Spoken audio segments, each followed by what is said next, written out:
Ao proferir seu voto no julgamento que decidirá sobre a possibilidade de prisão após condenação em segunda instância, o ministro Luiz Fux, do Supremo Tribunal Federal, não conteve sua indignação com a situação de impunidade que será criada caso se confirme a tendência do julgamento de só permitir a prisão após o trânsito em julgado de sentença condenatória.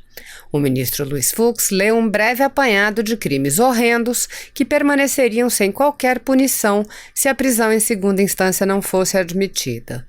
O ministro também lembrou que a decisão que se desenha favorece os criminosos ricos, que podem pagar por caros advogados para recorrer indefinidamente até a prescrição de seus crimes. Assista ao voto do ministro Luiz Fux. Mas não temos discórdia, isso é elogiável. Eu também anotei, senhor presidente, no sentido de lavrar um elogio do juiz aos advogados. Quando Pedro Calamadeira escreveu a obra O Elogio aos Juízes, feito por advogado, ele sofreu a crítica de que os juízes jamais fariam um elogio aos advogados. Mas eu gostaria aqui de, digamos, negar essa afirmação que fora feita para dizer do elogio aos eminentes advogados que trouxeram subsídios de acordo com o seu convencimento e tornaram esse debate riquíssimo. Senhor presidente, cada colega tem uma forma de votar, uma forma de expor as suas ideias. Há uns que são mais profundos e serenos, outros são mais eloquentes, depende muito do temperamento de cada um. Então, senhor presidente, eu vou manter minha tradição. Às vezes eu chego um pouquinho na eloquência, mas para, digamos assim, eu mesmo ouço a minha voz. E eu aqui, em primeiro lugar, senhor presidente, eu destaco que nós estamos diante, segundo distribuiu a Secretaria do Supremo Tribunal Federal, diante de uma questão jurídica, que é saber se é possível determinar se o início do cumprimento da pena de prisão antes do trânsito julgado da sentença penal. Então, aqui, há até agora manifestação no sentido de que só se pode iniciar a execução depois do trânsito julgado e há algumas manifestações no sentido de que, numa análise contextual do ordenamento constitucional, é possível também que haja um início da execução antes do trânsito julgado.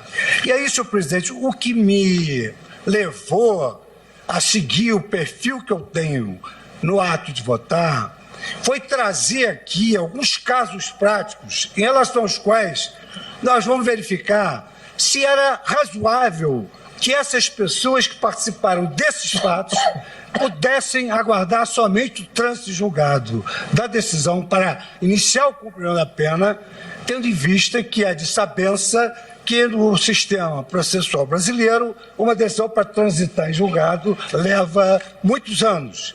E nem se pode acusar os advogados, porque, na verdade, eles estão no exercício do munus deles e se utilizam de todos os recursos possíveis. Nós verificamos isso nas sessões, embargo de declaração, nos embargos de declaração, no agravo mental, no recurso extraordinário e etc.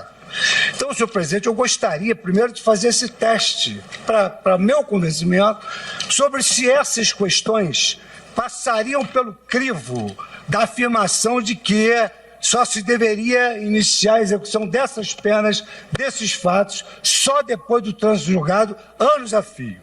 Então eu trago, não é pela ordem, basicamente uma ordem de datas, mas eu fui colacionando para trazer o que aos senhores. Então, por exemplo, senhor presidente, a menina brasileira Isabela de Oliveira Nardoni, de 5 anos de idade, foi jogada do 6º andar do edifício London, situado na rua Santa Leocádia, na noite do dia 29 de março de 2008. Antecedeu a esse fato a constatação de que ela fora esganada pela mãe e o pai, imaginando que estivesse morta, abriu uma fresta numa rede de uma janela e jogou a menina ainda viva lá embaixo. Houvesse essa tese, esse casal que matou a filha e a enteada, no caso, porque o rapaz é separado, estaria ainda gozando de liberdade, porque só se poderia iniciar o cumprimento da pena depois do trânsito julgado.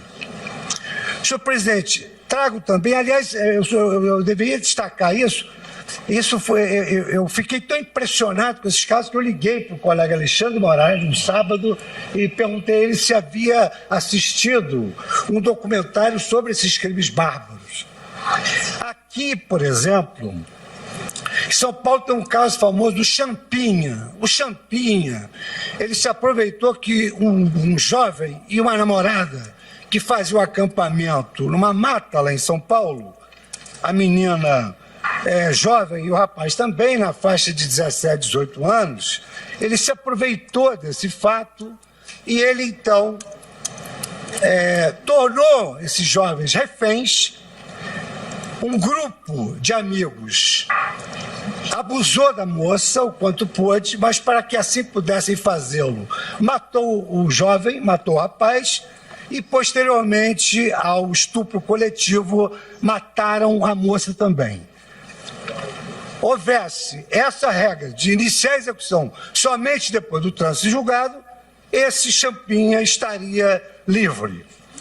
Aí depois também, à luz desse documentário, há o caso da jovem Elisa Samúdio, que, em razão de um romance com o dono, o CEO de uma empresa, Yoki, caso Elisa Matsunaga, ela, por ciúme, em razão de ele ter se amaziado de uma outra moça, que ela colocou um detetive para persegui-lo, para constatar o fato, ela então aproveitou-se de um dado momento, numa noite em que ela já tinha a prova de que ele havia traído ela, e com experiência de enfermagem, ela matou ele com um tiro e, delicadamente, com os bisturis, ela dissecou todo o corpo, colocou em sacos plásticos, botou em malas e jogou numa mata em São Paulo.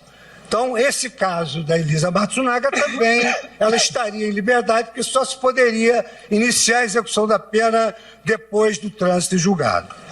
O caso Pimenta Neves é um caso emblemático. Um jornalista matou a mulher porque ela não mais pretendia manter o relacionamento conjugal, matou pelas costas, confessou o crime e só foi preso 11 anos depois, diante do clamor que se abateu e que foi exatamente também motivado pela própria imprensa.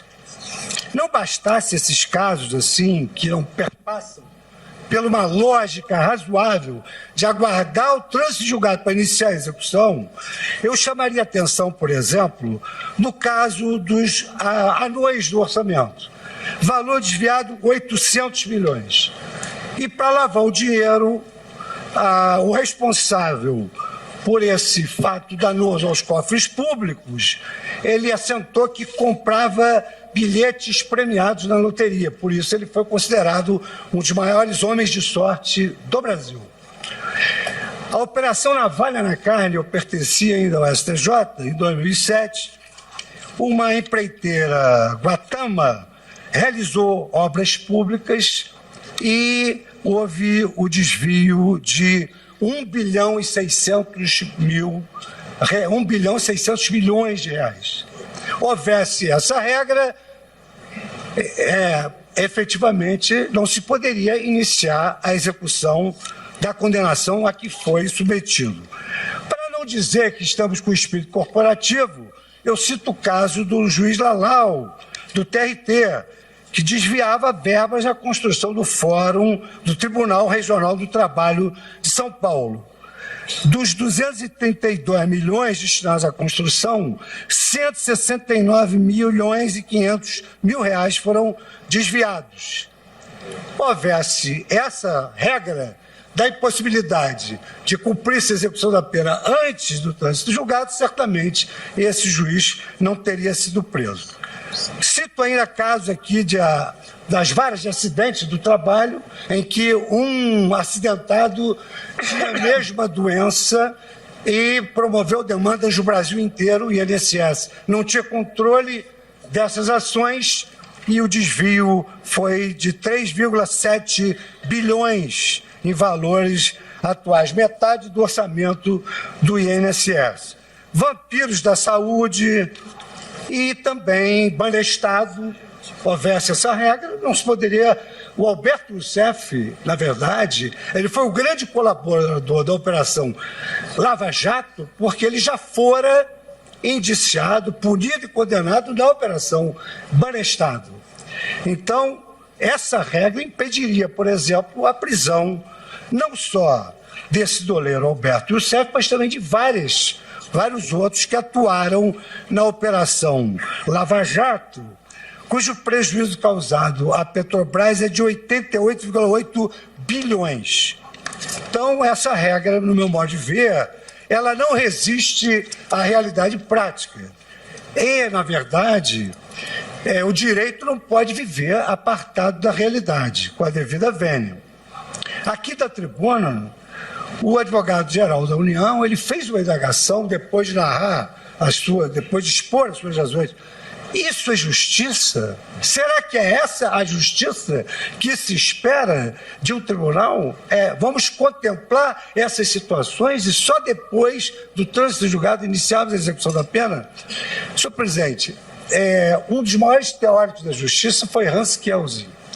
Ele escreveu sobre o sonho de justiça, o império da justiça, a ilusão da justiça, e no ocaso da sua vida escreveu o que é justiça. E diz ele, o importante não é saber a resposta, é não parar de perguntar. E há determinados conceitos que nós não sabemos fazê-lo de pronto, mas nós chegamos ao conceito do instituto por negação, ou seja, nós sabemos aquilo que não é justo. E se eu pudesse responder ao advogado da União, eu teria dito imediatamente isso efetivamente. Na minha concepção, com respeito, evidentemente, às opiniões em contrário, essa situação fática de iniciar uma execução penal, só depois de transitada e julgada a sentença, ao menos nesses casos que eu mencionei, efetivamente, isso não representa, no meu modo de ver, aquilo que é o anseio, que Kelsen dizia que era o sonho mais formoso da humanidade, que é a justiça. E eu me pergunto, será que a Constituição Federal, ela permite que nós cheguemos a essa interpretação? Aqui nós ouvimos diversas sustentações orais que invocaram o velho preceito in claris cessat interpretatio. Ou seja, a Constituição é tão clara que cessa qualquer tipo de interpretação e de percepção da razão de ser desse princípio. Mas a verdade, senhor presidente, é que nem tudo é tão fácil assim.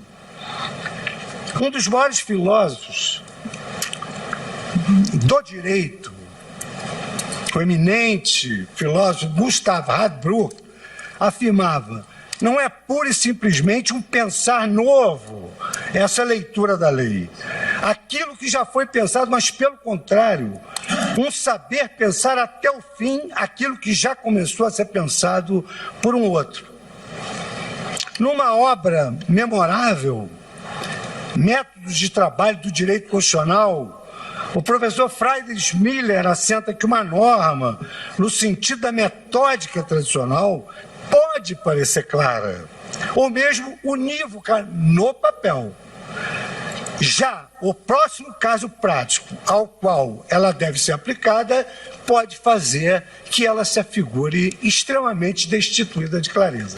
Quer dizer, a questão não é tão clara assim, porque a Corte está se dedicando com profundidade, votos brilhantíssimos, numa questão extremamente controvertida. Então, não me seduz o fato de que a Constituição Federal assenta que presume-se inocente até que seja considerado culpado pelo trânsito julgado da sentença. E eu vou procurar demonstrar, dentro do tempo disponível, que a presunção de inocência não tem nenhuma vinculação com a ideia de prisão. Como diria o poeta, Vossa Excelência tem todo o tempo do mundo. Muito obrigado. E já que eu tenho todo o tempo do mundo, senhor presidente, eu também queria prestigiar os colegas aqui.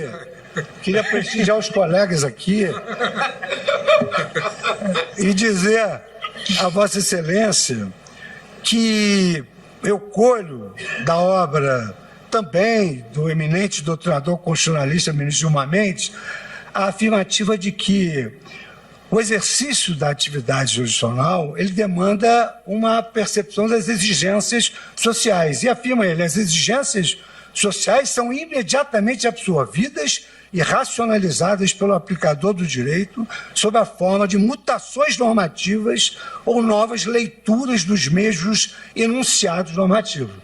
Por essa razão é que eu não me sinto, de maneira alguma, desconfortável de não entender tão clara assim a letra da Constituição Federal. E para nós concluirmos essa parte da metodologia da interpretação constitucional, eu citaria um dos maiores exegetas do direito brasileiro, o ministro Carlos Maximiliano, que ele assentava, não raro, os brocados já se acham destituídos de valor científico. Exemplo, in claris cessat interpretatio, ou pelo menos são falsos e inexatos na sua generalidade forçada em desacordo com a sua origem. E cito a memorável obra de Carlos Maximiliano, Hermenêutica e Aplicação do Direito. Essa já é uma edição renovada de 2010. Então, senhor presidente, se eu entendo que a presunção de inocência não tem vinculação com a ideia de início de execução da pena, qual é a percepção de uma gama bastante expressiva da doutrina? É que a presunção de inocência, como o próprio nome indica, e ontem foi aqui reafirmado no voto do ministro Luiz Edson Fachin, a presunção de inocência ela é uma prova. E por que erigiu-se a presunção de inocência como uma garantia? Porque outrora, quem provava a inocência era exatamente o réu. Ele que tinha a obrigação primeira. A acusação tinha uma posição preferencial de apenas afirmar. E o réu teria que iniciar provando a sua inocência. Quando nós sabemos que, numa demanda civil ou criminal, o ônus do fato constitutivo é do autor, no caso, do Ministério Público. Então, o Ministério Público tem de provar primeiro. E a prova do álibi cabe ao réu. Então, ordinariamente, cabe ao autor da ação penal fazer a prova da culpabilidade. E o réu tem, até o trânsito em julgado, a possibilidade de provar a sua inocência.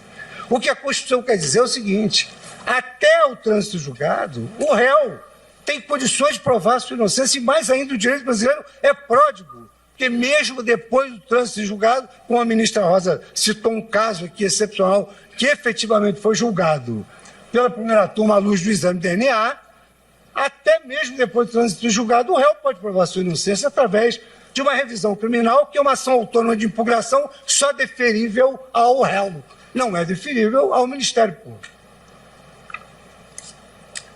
Então, a presunção de inocência é um meio de prova. E disse muito bem o ministro Luiz Edson Fachin, é uma presunção que admite prova em contrário. Admite prova em contrário. E o que ocorre no processo? À medida em que o processo vai tramitando, essa presunção de inocência vai sendo mitigada. Há uma gradação. É uma coisa simples de se verificar. Um homem é investigado, depois ele é denunciado, depois ele é condenado. Posteriormente, o Tribunal de Apelação confirma a condenação dele. Os recursos aos tribunais superiores não admitem reexame de fatos e provas. Então, não há essa possibilidade de reexame de fatos e provas. Pois bem, esse homem vai ingressar no Supremo Tribunal Federal inocente, com presunção de inocência. E aí, senhor presidente, eu invoco razões extraídas dos julgamentos do próprio Supremo Tribunal Federal, que são os seguintes: eu fiz alguns destaques que foram objeto de definição judicial pelo Supremo Tribunal Federal no habeas corpus 126.292. O que se disse nesse julgamento do Supremo Tribunal Federal? Natural a presunção de não culpabilidade evoluir de acordo com o estágio do procedimento. Ainda que a condenação não tenha transitado julgado, há caso que já foi estabelecida pelas instâncias soberanas para análise dos fatos uma mitigação a essa inocência. Após o julgamento da apelação, isso é acórdão do Supremo. Após o julgamento da apelação, estão esgotadas as vias ordinárias. Subsequentemente, cabem apenas os recursos extraordinários. Esgotadas as instâncias ordinárias, com a condenação à pena privativa de liberdade, tem-se declaração com considerável força de que o réu é culpado e a sua prisão necessária. Julgado do Supremo Tribunal Federal no habeas corpus 126 de 92. Note-se, isso é importante, que também foi objeto, e nessa oportunidade eu já fazia parte da Suprema Corte. Note-se que a lei da ficha limpa considera inelegíveis os condenados por diversos crimes graves a partir do julgamento do tribunal, independentemente de trânsito julgado. Então, há várias mitigações a essa energia que se quer emprestar ao trânsito julgado, várias medidas penais de coerção pessoal e de restrição de direitos são praticadas quando há indícios, fundadas razões. E aqui, no próprio acordo do Supremo Tribunal Federal, acentuou-se realmente, basta essa condenação do colegiado e essa norma é constitucional, conforme declarado nas ações números 29 e 30 de declaração de constitucionalidade que tive a relatoria submetida ao meu crivo. Tinha certeza que Vossa Excelência ia abordar essa questão da lei complementar na medida que Vossa Excelência foi o relator das ações. Exato. Não, mas aqui, na verdade, eu fui citado por um colega como relator. Não estou me citando, não. Ou seja, a presunção de não culpabilidade não impede que, mesmo antes do trânsito ser julgado, concluiu o acordo. Mesmo antes do trânsito ser julgado, a condenação criminal surta efeitos severos, como a perda do direito de ser eleito. Igualmente, não parece desarrazoado que se possa submeter à prisão quem já foi condenado em segunda instância. Senhor presidente, um sistema jurídico, ele não vive isolado no mundo. Na verdade, hoje, em todo o mundo, se analisa a rigidez de um sistema de direito para que esse país possa ser considerado um país capaz de atrair investidores estrangeiros. O professor Simeon Jankov, que faz uma referência na obra do professor Luiz Cadiz de Sorbonne, ele assenta que um sistema jurídico eficiente, e é eficiente um sistema jurídico penal que impõe a pena após a condenação em segunda instância, esses países passam a integrar o que eles denominam no Banco Mundial de Ranking Doing Business. Eles prestam atenção. E como o Brasil não está isolado no mundo, nem pode, oitava economia do mundo, que agora tende a crescer, todos nós estamos torcendo para isso, essa nossa concepção de que é possível a execução da condenação após a segunda instância e antes do trânsito julgado vem contemplado em vários documentos transnacionais aos quais o Brasil se submete. E eu citaria, por exemplo, a Convenção Americana de Direitos Humanos, que é o Pacto de São José da Costa Rica. O que ele prevê? Ele prevê que a presunção de inocência ela é um meio de prova. E ela vai cedendo gradativamente à medida em que o homem é considerado culpado. Então, a regra, na verdade, ela tem de ser lida, presume-se o homem inocente até que ele seja considerado culpado. O que diz a Convenção Americana? Toda pessoa acusada de um delito tem direito a que se presuma sua inocência enquanto não for legalmente comprovada a sua culpa. E como é que se comprova legalmente a sua culpa? Obedecendo um processo, um procedimento, o devido processo legal estabelecido pela lei. A Convenção Europeia dos Direitos do Homem, no artigo 6º, qualquer pessoa acusada de uma infração presume-se inocente enquanto a sua culpabilidade não tiver sido provada. Disposições semelhantes são encontradas no direito francês, na Declaração dos Direitos do Homem e do Cidadão, de 1789, Declaração canadense, em homenagem aos nossos convidados, na Declaração russa, no artigo 49 da Constituição dos eminentes magistrados que aqui estão presentes hoje. Todos escolhem como marco para a cessação da presunção o momento em que a culpa é provada. O momento em que a culpa é provada de acordo com o direito processual de cada país. O Tribunal Europeu dos Direitos do Homem, interpretando o dispositivo da Convenção Europeia, afirma que a presunção pode ser tida por esgotada antes mesmo da conclusão do julgamento em primeira instância. Eu cito aqui, senhor presidente, também exemplos dos Estados Unidos, um pouco mais rigoroso, prisão em primeira instância, e no direito alemão, muito embora não haja na lei fundamental essa regra, mas se o delito for considerado grave, o cidadão é necessariamente de responder ao processo preso. No sistema alemão é como se for uma prorrogação da prisão preventiva. Exatamente. Tem de se recolher a prisão para responder ao processo. Não está na lei fundamental de Bonn, mas está exatamente previsto nesse artigo.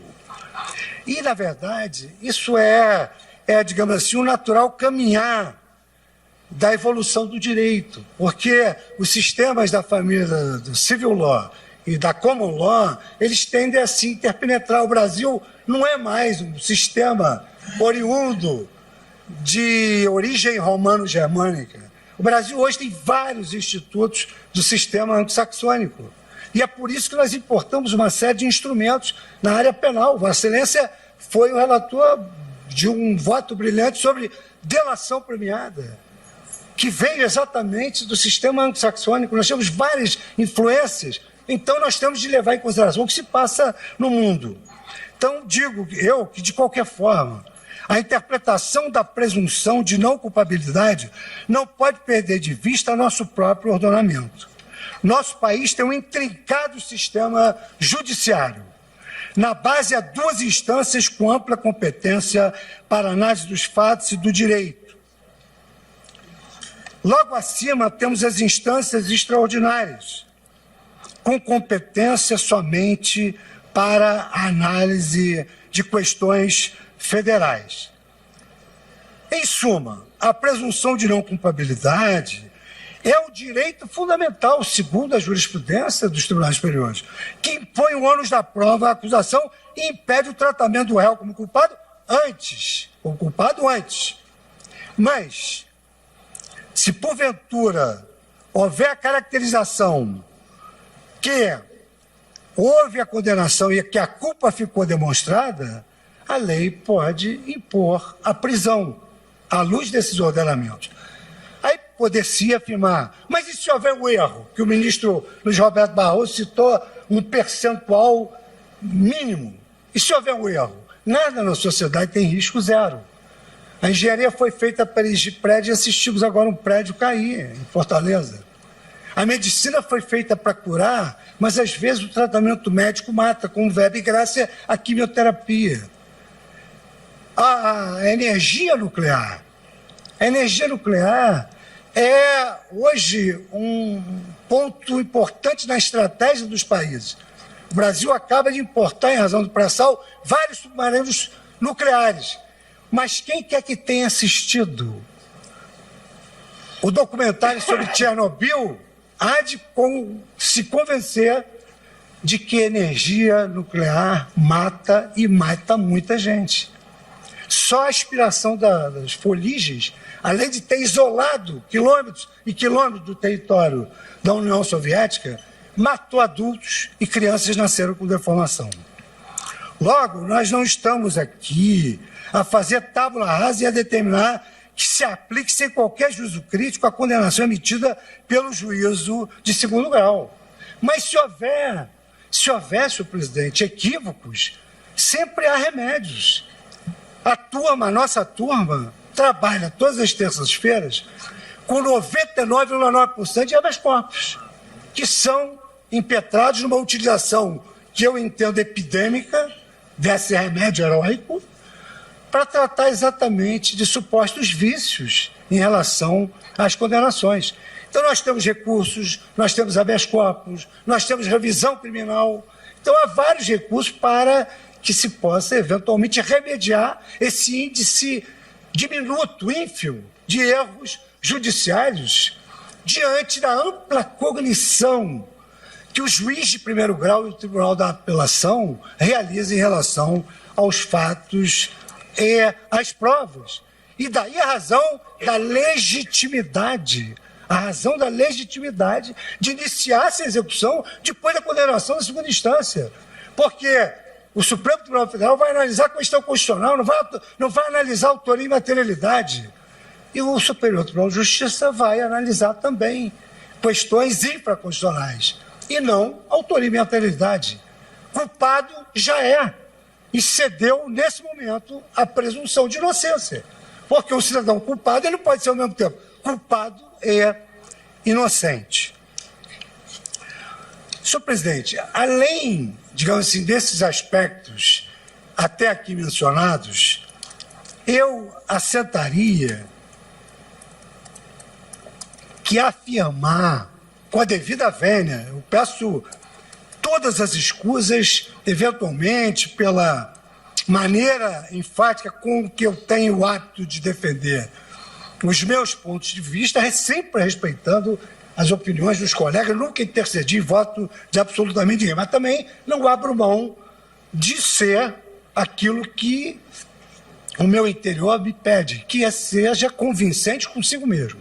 Então veja o seguinte, senhor presidente, no meu modo de ver, é contradiço em termos afirmar-se que só se pode iniciar a execução depois do trânsito de julgado, porque é uma presunção de inocência, e, ao mesmo tempo, a mesma Constituição, que, segundo o ministro Eros Grau, não pode ser lida em tiras, tem que ser analisada no seu contexto. Essa mesma Constituição Federal assenta que pode haver prisão em flagrante, pode haver prisão preventiva, pode haver prisão provisória. E o Supremo Tribunal Federal, como intérprete da Constituição Federal, tem duas súmulas que permitem a progressão de regime antes do trânsito julgado. Como é que se pode permitir a progressão de regime prisional se só se pode prender depois do trânsito julgado? Como é que se explica essa contradição em termos? As súmulas do Supremo Tribunal Federal são as seguintes. Súmula 716. Admite-se a progressão de regime de cumprimento da pena ou aplicação imediata de regime menos severo antes do trânsito julgado da sentença. Súmula 717. Não impede a progressão de regime de execução da pena fixada em sentença não transitada de julgado o fato de o réu se encontrar em prisão especial. Como é que nós vamos explicar essas duas súmulas se não se pode iniciar a execução da pena senão depois do trânsito julgado? E as súmulas se baseiam no cumprimento de pena antes do trânsito julgado. Então é preciso esclarecer tecnicamente essa contradição. Aqui, senhor presidente, talvez trazendo uma reflexão antiga, mas muito feliz, do então Procurador-Geral da República, Dr. Cláudio Fonteles, lançada no habeas corpus 68.726, assentava ele que o princípio da presunção da inocência não está direcionado a colocar o réu em posição de intangibilidade, sob pena de não se justificar a prisão provisória do infrator e a constitucionalidade, assegurando à sociedade pleitear ante o Poder Judiciário, através do Ministério Público, a prisão preventiva. E aqui anoto, senhor presidente, procurei fazer uma síntese de uns 15 habeas corpus, mais ou menos 15 habeas corpus sobre esse tema. E digo, a presunção de inocência, ela deve ser protegida em seu núcleo essencial. Então, o que se deflui do núcleo essencial da presunção de inocência, além do fato inequívoco de que, no momento considerado culpado, não é mais inocente. Conferir ao réu o privilégio contra a autoincriminação, a velha máxima nemo tenetur sed tegere, o direito de ser absolvido em caso de dúvida razoável quanto às provas, em dúvida pro réu. É daí que se extrai, são essas questões que se extraem da presunção de inocência. E atribuir o ônus da prova à acusação. O primeiro ônus da prova é a acusação, sem possibilidade de sua inversão ou de obrigá-la a colaborar com a acusação em qualquer fase do processo. E aqui nós temos todos os acordos, senhor presidente, até para a questão de lealdade, eu extraí do Tribunal Pleno, para não pensar da turma. Todos do Tribunal Pleno, de outrora e recentes, aqui recentes, do ministro saudoso amigo, que conviveu comigo 11 anos no Superior Tribunal de Justiça, na mesma turma, na mesma sessão, debatimos os votos, ministro Dori Zavascki, ministro Edson Fachin, ministro Nélio da Silveira, ministros de hoje, que compõem a primeira turma, evidentemente respeitada sempre a coerência do decano da primeira turma, ministro Marco Aurélio. Então, nesse sentido, foi destacado no habeas corpus 152752 que, sob o prisma histórico, o princípio da presunção de inocência lança raízes na superação dos abusos do processo inquisitorial, no qual era o acusado que deveria provar sua inocência. Daí inverteu-se o ônus. Presume-se inocente. Entra no processo inocente. Ônus da prova do Ministério Público. Invertido o quadro fático probatório considerado culpado, não é possível falar-se mais em presunção de inocência. E a finalidade do direito processual penal é exatamente extrair da presunção de inocência essas prerrogativas em favor do réu. Senhor presidente, aqui eu já mencionei que, na verdade, após a segunda instância, as chances do réu provar sua inocência são praticamente inexistentes. Aqui foram demonstrados os números, mas não é só isso. O artigo 637 do Código de Processo Penal, que foi mantido em vigor, mercê das reformas realizadas recentemente,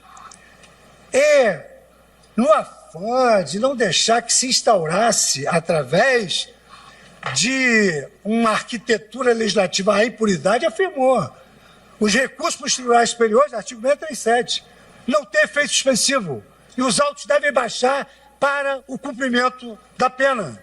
Isso é execução provisória da pena autorizada pela lei e com a interpretação conforme do artigo 283 à luz do exato entendimento da presunção de inocência, tal como o Supremo Tribunal Federal assim já ressaltou. Eu trago aqui, senhor presidente, digressões sobre, digamos assim, como é que se passa o processo nos tribunais superiores para demonstrar exatamente que não é possível se analisar fatos e provas capazes de conjurar a culpabilidade firmada em segunda instância e que a forciore dispensa o trânsito julgado para considerar o réu culpado.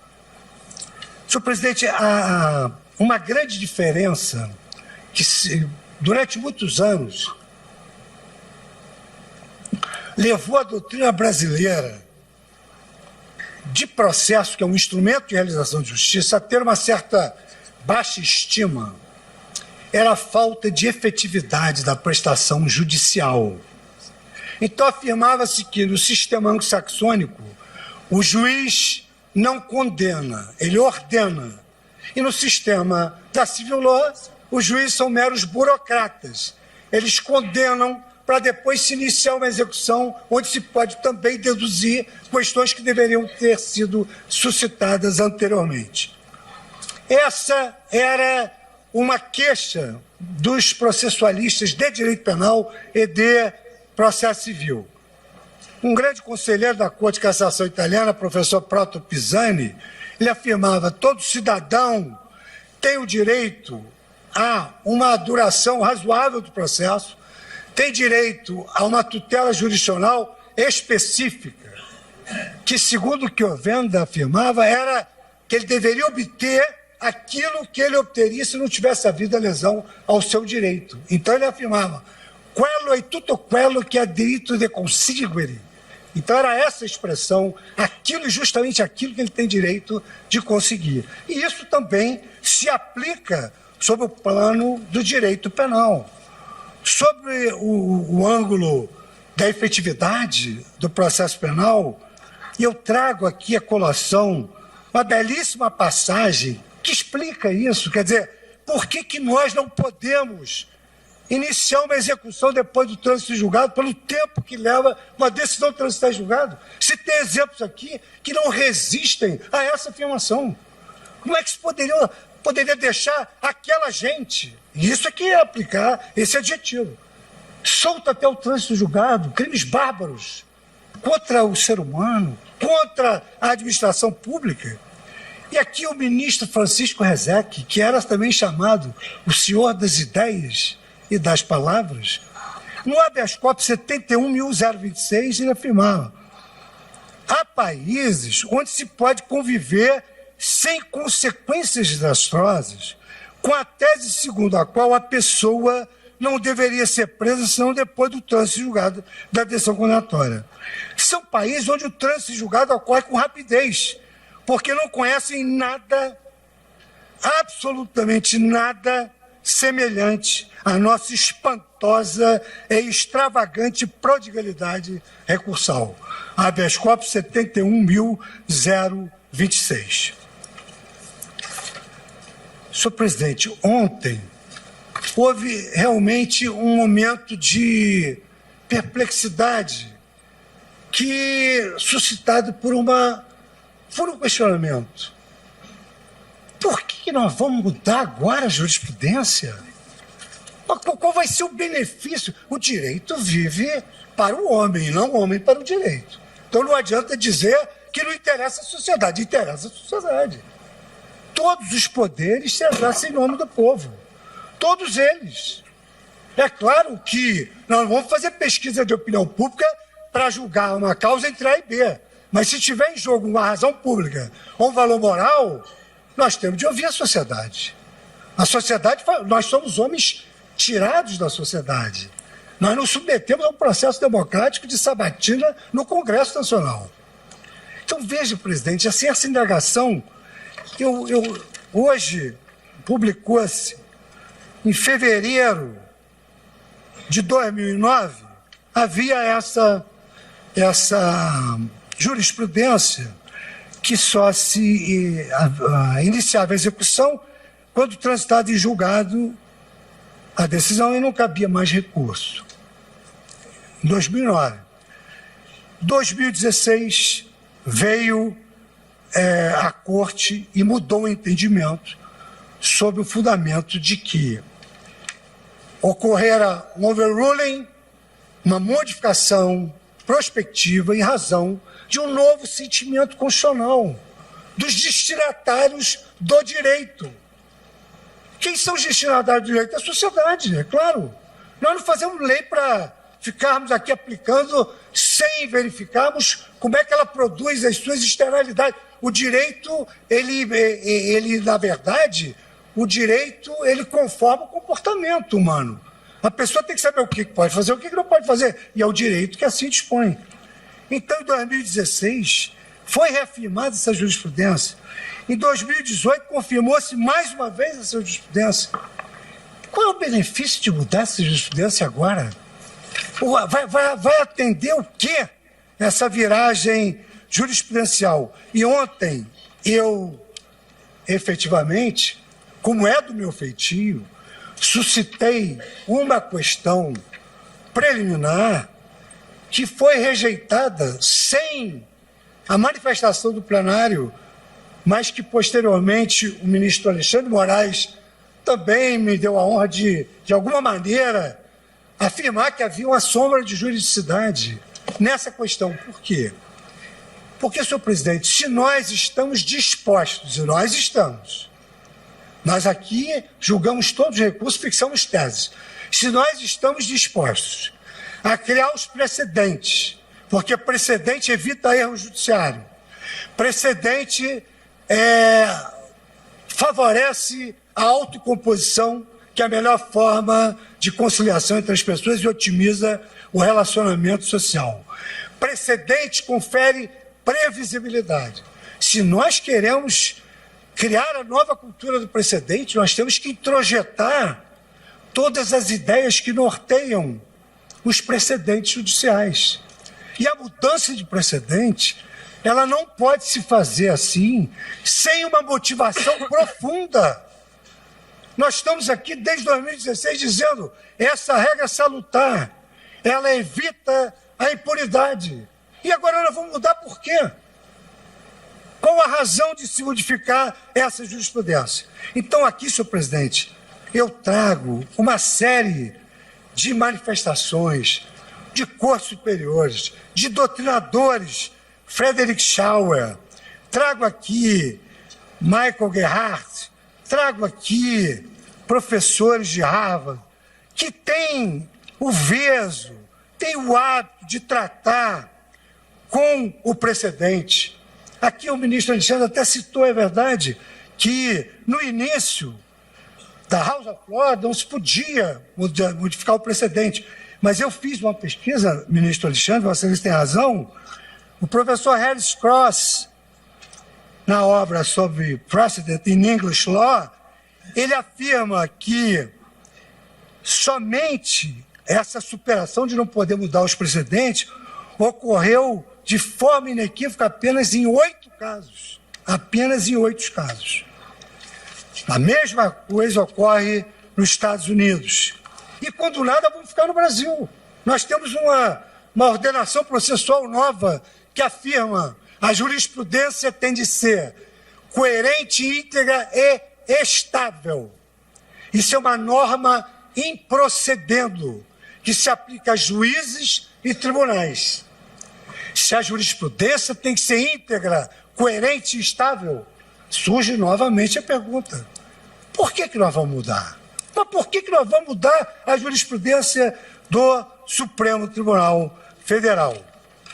E aqui, então, presidente, eu trago uma série de doutrinadores no sentido de que há relativo consenso, de que a superação de um precedente exige que ele não corresponda aos padrões de congruência social e de consistência sistêmica, que se colhe da obra do professor Melvin Eisenberg, que fala sobre a natureza do sistema da common law, e para não deixar de citar uma grande doutrinadora nacional e que nos dá a honra de participar aqui no Supremo Tribunal Federal do gabinete do ministro Luiz Roberto Barroso, a professora Patrícia Perrone Campos, que também sustenta essa mesma tese no sentido de que o overruling deve efetivamente obedecer a uma profunda fundamentação. E assim assiste razão, digo eu, ao professor Michele Tarufo, da Universidade de Pávia, quando leciona que uma corte que sobre a mesma questão vai cambiando cada dia a sua opinião, não respeita a sua jurisprudência e terá escasso respeito dos cidadãos que são os destinatários das suas decisões. Palavras do professor Michele Tarufo. Concluo, portanto, presidente, que o Supremo Tribunal Federal, no caso ora posto de julgamento, não está legitimado, no meu modo de ver, com toda a vênia das opiniões em contrário, a promover essa modificação da jurisprudência à míngua da existência de razões suficientemente robustas para levar a cabo a modificação da sua jurisprudência. Sem a presença de uma motivação sólida, consubstanciada em argumentos novos, relacionados à justificação da superação do precedente, qualquer corte estará violando o magro papel de órgão de sobreposição na estrutura do Poder Judiciário, incumbido de manter uma jurisprudência estável, íntegra e coerente a respeito da Constituição Federal. Já, presidente, me encaminhando para o final, muito embora Vossa Excelência tenha sido de uma generosidade ímpar e tenha corrido um risco grave ao me oferecer todo o tempo do mundo, mas já me encaminhando para o final, eu queria fazer apenas... É um prazer ouvi-lo. Eu queria fazer apenas algumas observações da minha percepção particular. À luz do princípio da isonomia, o princípio da presunção de inocência de que só se pode iniciar a execução de uma sentença condenatória depois do trânsito de julgado, porque é uma presunção jure de inocência, efetivamente o ministro Marco Aurélio tem razão. Tem de se definir o liminar para liberar todos aqueles que foram presos, segundo a ótica, injustamente por uma má interpretação da presunção de inocência. Pelo princípio da isonomia, não há outra solução. Por outro lado, senhor presidente, claro, a justiça é cega, os juízes não são. Será que nós estamos falando aqui de réus pobres? Só a Defensoria Pública que vem aqui sustentar. E também por dever de ofício para se acoplar ao ideário da advocacia, que é lutar pelas garantias. Eu não critico. Entendo que os advogados estão no seu papel. Mas, evidentemente, senhor presidente, os crimes que nós temos assistido e que são cobertos pela presunção de inocência não são crimes de pessoas humildes. As pessoas humildes, senhor presidente, elas não gostam de ficar devendo. Elas se preocupam, eu vou levantar o meu FGTS para quê? Para pagar as dívidas que eu tenho ali na esquina, na padaria, na loja que me vendeu a geladeira. Não é deles que nós estamos tratando. Nós estamos tratando de pessoas que até podem não ter condições, mas que foram condenadas em segunda instância por aqueles delitos que nós analisamos na nossa turma diuturnamente por condenações em segunda instância, em que sempre fica em jogo essa questão da execução provisória. Traficantes, pedófilos, organização criminosa, PCC, há vários integrantes do PCC, há vários pedófilos, há vários traficantes de 900 quilos de uma tonelada de cocaína. Estão aqui os ministros Alexandre de Moraes e Luiz Roberto Barroso, que não me deixam mentir que esses casos são levados em habeas corpus lá na turma e que foram condenados em segunda instância. Eu também confirmo, ministro Fux. Não, e Vossa Excelência também. E acompanho Vossas Excelências. Pois é, mas eu não sei se depois de hoje vai continuar acompanhando, né? É claro que Vossa Excelência tem a sua independência. Decidiu. Ao menos não ficarei sozinho, isolado na turma. Mas o ministro Marco Aurélio tem esse dom, essa bossa da combatividade. Ele fica sozinho, mas fica bem. Fica comigo mesmo, com a minha consciência, com a minha verdade. Vossa Excelência tem esse ato de dizer que julga de acordo com a sua ciência e consciência.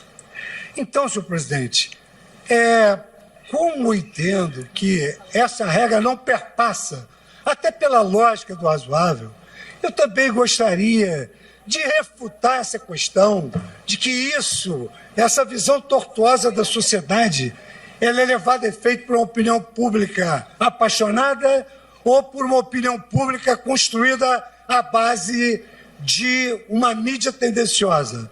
Absolutamente não, senhor presidente. O que hoje nós verificamos é que a mídia reproduz o sentimento social. A mídia reproduz o sentimento constitucional do povo. E mesmo assim, com a liberdade de imprensa que o Supremo Tribunal Federal chancelou, é muito comum ver no mesmo periódico um editorial a favor e um artigo contra. Porque não se interfere na linha editorial dos jornais. Então não tem nenhuma ingerência da mídia aqui. Aqui é sentimento constitucional do povo puro. Uma integrante da Corte Suprema, Justice Sandra O'Connor, ela julgou a mesma causa diferente em 2 casos. E perguntaram a ela, como é que a senhora julga esse caso? De uma maneira e depois julga de outra. E ela disse, nós não temos exército. Uma Corte Suprema vive da confiança legítima que o povo deposita nela. Por isso que não é ruim ouvir na corte we trust. Não é ruim, não. É bom. Isso significa dizer que a sociedade tem confiança no Supremo. E confiança legítima. Então, explicou ela. Hoje, o sentimento constitucional do povo é outro. Quantas vezes nós verificamos na história da Suprema Corte Americana, que foi, digamos assim, a grande corte de criação judicial do direito, que superou a escola francesa, que não ensinava o direito francês, mas ensinava o Código Napoleônico, que superou a glosa dos pós-glosadores. A Suprema Corte Americana é um exemplo de criação judicial e se ajusta ao sentimento constitucional do povo. Isso não é ser pressionado pela opinião pública? Absolutamente. Isso aí significa dizer que se há um valor social em jogo, se há uma razão pública, o judiciário deve contas à sociedade, porque ele não está abdicando da sua independência para julgar nem A nem B. Ele está aferindo como é que a Constituição é perceptível pelo povo. E o professor Conrad Hess afirmava: a força normativa da Constituição está exatamente na coincidência do pensamento constitucional da Corte com o sentimento constitucional do povo. E o professor Peter Harbaler, aqui citado pela ministra Rosa Weber hoje, assentou que a Constituição não é de ninguém. A Constituição pertence a uma sociedade aberta de intérpretes da Constituição. Então, com essa afirmação de professores eméritos que estudaram a Constituição, como é que nós vamos dar as costas para o sentimento constitucional da sociedade? Absolutamente não é possível. E isso sem que nós percamos de forma alguma, senhor presidente, a nossa postura de independência. Mas a contramajoritariedade do Supremo Tribunal Federal está em declarar inconstitucional uma lei que vem da casa do povo. Aí ele é contramajoritário. Mas o Supremo Tribunal Federal não é contramajoritário para dizer: eu não quero saber como é que a sociedade pensa sobre a Constituição. Não é assim. Ontem foi aqui citado com muita propriedade pelo ministro Luiz Roberto Barroso que a lei de introdução ao Código Civil, a velha lei de introdução ao Código Civil, foi agora substituída pela nova lei de introdução à norma de direito brasileiro, sempre afirmou: o juiz deve aplicar a lei tendo em vista os fins sociais a que ela se destina e o bem comum. O novo Código de Processo Civil, pela vez primeira, tem uma parte geral que estabelece normas em procedendo para os juízes, dentre outros. Se vai julgar uma questão humana, respeite a dignidade da pessoa humana. Se vai julgar uma questão de direito público, respeite a questão da moralidade administrativa. E se vai julgar uma questão que diz respeito à sociedade em geral, tem de observar que a lei deve atender aos fins sociais a que ela se destina e às exigências do bem comum. Então, senhor presidente, eu concluindo, eu assento que uma viragem jurisprudencial a essa altura, mercê de considerá-la com a devida vênia, inoportuna e antijurídica, por isso que acho que não se pode falar em segurança jurídica. Qual é a juridicidade, a confiança legítima que tem para ter uma pessoa que já foi condenada em 2 instâncias? Isso não é segurança jurídica. Entendo que essa viragem jurisprudencial trará danos incomensuráveis ao país e à sociedade brasileira. E aí, senhor presidente, me vem à mente, como aqui todos findaram seus votos com passagens da literatura de aqui e de alhures de maneira brilhante, me veio à mente uma passagem de Shakespeare na peça Júlio César, no discurso de Marco Antônio à beira do túmulo de Júlio César. E dizia ele: o bem que os homens puderam fazer são enterrados com os seus ossos. Os males que os homens fizeram sobrevivem depois da morte desses homens. Senhor presidente, com essa convicção, com essa percepção que eu tenho do que é melhor para o meu país e para a sociedade brasileira, eu voto no sentido de manter a decisão proferida em sede cautelar, para assentar a interpretação conforme o artigo 283 do Código de Processo Penal, no sentido de que é possível e constitucional o início da execução da pena privativa de liberdade após a sentença condenatória de segunda instância, posto ordem escrita da autoridade competente. Então, eu julgo parcialmente procedente, no sentido que votou o ministro Alexandre Moraes, ministro Luiz Roberto Barroso, ministro Edson Fachin, apesar de, no final, julgar procedente, na verdade, a razão da sua decisão é que essa interpretação é cabível. Eu votei pela inconstitucionalidade. Votou pela inconstitucionalidade do dispositivo. Então, e assim está na ata, exatamente como no dispositivo do voto de Sua Excelência. Então eu acompanho os votos divergentes que foram aqui proferidos pelos eminentes colegas e peço vênia, mas acredito ter obedecido os compromissos que nós assumimos nesse horário. Se você apoia Jair Bolsonaro, curta este vídeo, manifeste a sua opinião e compartilhe para que a vontade do povo brasileiro seja conhecida. Inscreva-se no canal para ter acesso gratuito ao nosso conteúdo. Uma produção Folha Política.